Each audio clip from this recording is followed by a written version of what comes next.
Chicken తీసుకునేటప్పుడు age groups బట్టి కూడా ఏమైనా ఫుడ్‌లో హ్యాబిట్స్ చేంజెస్ ఉండాలంటారా? అంటే ఒక పర్టిక్యులర్ ఏజ్ వరకు పిల్లల వరకు చికెన్ అంటే ఈ కైండ్ ఆఫ్ ఫుడ్ ఐటమే వాళ్ళకుండాలి. లేదా ఒక పర్టిక్యులర్ ఏజ్ దాటిన తర్వాత యంగర్ జనరేషన్‌కి ఇటువంటి చికెన్ అయితే బావుంటుంది. ఇలాంటివేమైనా సజెషన్స్ ఉంటాయా? లేదంటే ఏ ఏజ్ గ్రూప్ అయినా ఎలాంటి ఐటెమ్ అయినా తినేయచ్చా చికెన్‌లో? ఓకే. సో, యూజువల్‌గా మీరు కిడ్స్ నుండి స్టార్ట్ చేస్తున్నారు కాబట్టి, మనము కిడ్స్‌కి యూజువల్‌గా ఫ్రైడ్ ప్రొడక్ట్స్ ఇవ్వం. ఎక్కువ నూనెలో ఫ్రై చేసినవి ఇవ్వం. ఇంకా మసాలాస్ ఎక్కువున్నవి ఇవ్వం. ఇప్పుడు వాళ్ళ మేబీ లైక్ 2 ఇయర్స్ ఓల్డ్ వాళ్ళకి గ్రిల్డ్ చికెన్ లాంటివి అంటే ఎక్కువ స్పైసీ ఉన్నవి, ఎక్కువ ఫ్రై చేసినవి ఇవ్వద్దు. సో, ఇంట్లో పాన్ ఫ్రై చేసినవి లేకపోతే కర్రీస్ ఫామ్‌లో ఆర్ బాయిల్డ్ ఫామ్‌లో, సూప్స్ ఫామ్‌లో అలా ఇస్తే బెటర్.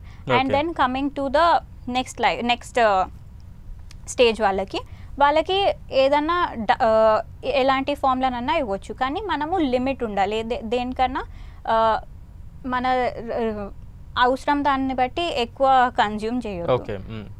దాన్ని బట్టి ఉండాలి. And then again compare to elder population మనము మన అమ్మమ్మ, తాతయ్య, నానమ్మ వాళ్ళకి చూస్తే మనము మరీ ఆయిల్లో ఫ్రై చేసినవి వాళ్ళకి కొంచెం తక్కువ ఇవ్వాలి. ఎందుకంటే వాళ్ళకి అగైన్ డైజెస్టింగ్ దాంట్లో అవి వాళ్ళకి ప్రాబ్లం ఉంటుంది కదా. సో వాళ్ళకి స్లోలీ డైజెస్ట్ అవుతాయి. ఇంకా ఈజీలీ డైజెస్ట్ అయ్యే ఫామ్లో మనము వాళ్ళకి ఇవ్వాలి.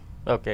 అంటే సహజంగా చికెన్ ఎక్కువగా అందరూ ఇంట్రెస్ట్‌గా తింటారు. కొంత మిగిలిపోయిన తర్వాత దాచుకొని మళ్ళీ రేపు కూడా తిందాము అని చాలామంది ఉంచుకుంటూ ఉంటారు. అలా ఫ్రిడ్జ్‌లో పెట్టిన తర్వాత మళ్ళా దాన్ని బయటకు తీసి, మళ్ళా దాన్ని కొంత వేడి చేసి తినడం అనేది ఎంతవరకు కరెక్ట్ అంటారు?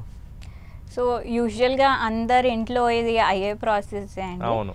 1 or 2 డేస్ వరకు మాక్సిమం 1 డే, మాక్సిమం 2 డేస్ వరకు ఓకే. బట్ దానికన్నా ఎక్కువ ప్రిపేర్డ్ చేసిన చికెన్ మాత్రము మనం అవాయిడ్ చేయాలి అవి తినడము.